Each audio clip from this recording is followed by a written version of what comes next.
didn't really cross our mind about doing coffees. It's more a case of stumbling upon it. The more we actually find out about coffees, the more we become more interested in the whole idea of coffee.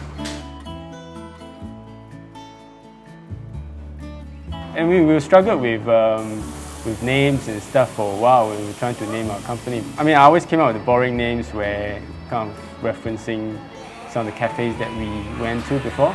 But Jiamin came up with this great idea of putting the two abbreviations of the cities, New York and London, together because that means a lot to us because we spend a significant amount of time in those two cities.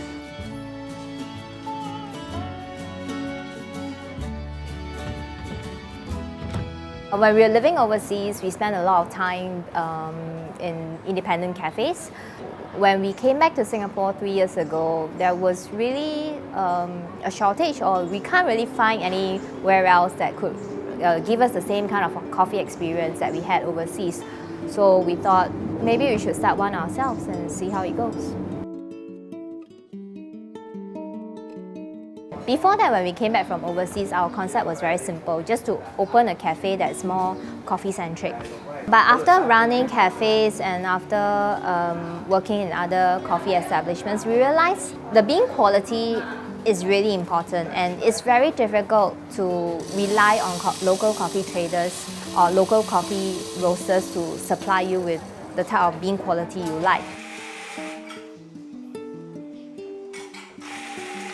Being a barista, you have only so much control in terms of how that cup actually comes out.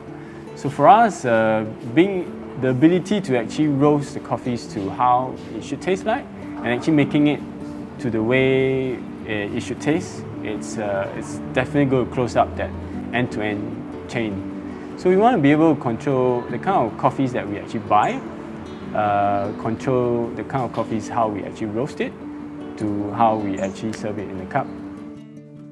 But we kind of take that even further. We can actually go to the level of actually sourcing for the greens. We go through a long process in sourcing for really good quality green coffee. So we cup all the samples that we buy, and we communicate with the farmers. So we actually deal direct with the farmers. So there's a lot of interaction going on, a lot more transparency and traceability in terms of quality. And that's a model that we have been trying to advocate since day one. We spend a big chunk of our time just to source for beans, just to roast them, roasting in different profiles. As we explained to some people, it takes us up to 1 month just to create a blend. It takes us a couple of weeks just to create get a roast profile which we think gives justice to the beans that we're actually buying. So I think that is what really inspired us to really go to focus on roasting and not so much of just a cafe.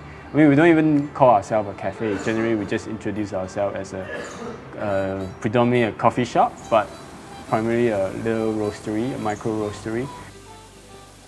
Having a small, like a retail front where we continue to make coffee is a way where we can showcase the beans.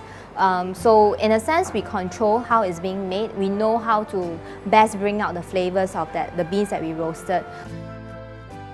We like to describe ourselves as a little bit more progressive in a way where we tend to push the boundaries of how coffee should taste like.